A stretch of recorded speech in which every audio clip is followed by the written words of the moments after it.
everybody, this is Kristy Scruggs, Executive Unit Leader with AVON, and today I wanted to talk about your store, your brochure.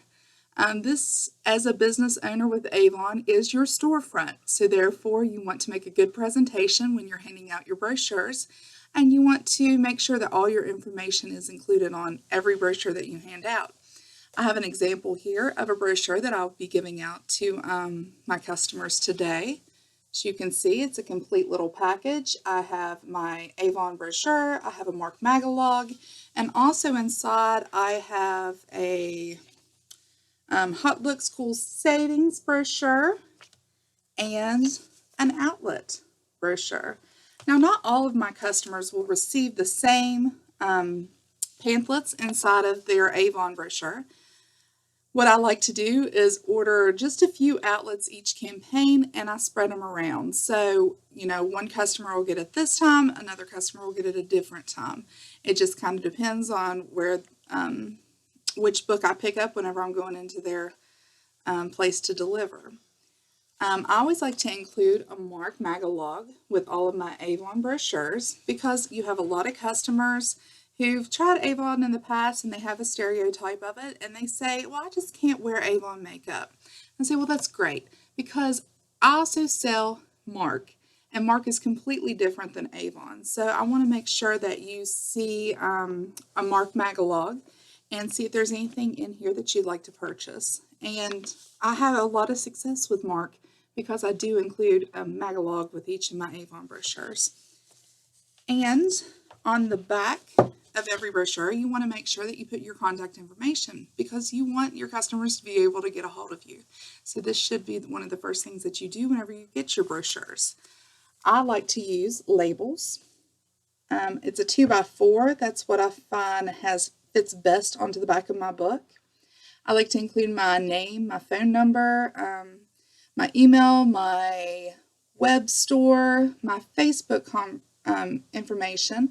I also like to show my customers when I'll be submitting my next order and the date that I'll deliver their AVON. That way they know when I'm going to be popping through. On the front of your brochure, you sure don't want to miss this opportunity to advertise yourself. So I like to put labels on there that shows that I sign up other people to become representatives. Each one of my labels will be different each week, so it's eye-catching and that, it draws attention to my book. Shows people that, if they would want to become a representative, to be sure to sign up with me and not to go online and just sign up with anybody. Because you'll find that happens a lot. If you don't tell your friends and family that you are a team builder with AVON and that you can sign them up, they'll go online and sign up and end up under someone else. So you'll lose a customer and you'll lose a potential team member. So you want to make sure that you include that information on your brochures so that that doesn't happen to you. I know a lot of representatives it has happened to. And in fact, I've had people myself, sign up to sell AVON, and I'm like, I never thought to even ask them if they wanted to join my team. So you never know. Make sure that you get that information out there so that you don't miss that opportunity to grow your business.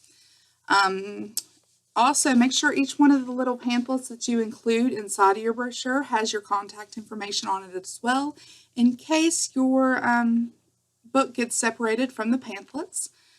Say I take this into a business and Nancy is my customer. She takes the book home, she leaves the flyers laying, and her coworker that works night shift comes in and starts looking at the flyers. Well, I want to make sure I have my contact information on them as well so that if that coworker wants to place an order, they'll know who to get a hold of.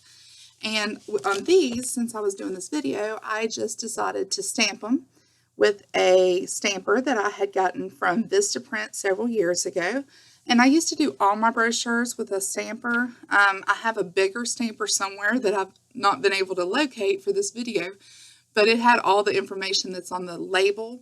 I just find that the labels are nicer and neater to do instead of doing the stamper on the back of my brochure because I hand out so many brochures and stamping those brochures, the ink gets smeared, and then I have to go back through and handwrite the dates in the blanks that I left on the stamper. So I can just make my labels on the computer, include the dates, print them out, stick them on there, and go for it. I hope you find this video useful, and if you have any questions, just send me them on Facebook or on this video. Thank you so much for watching.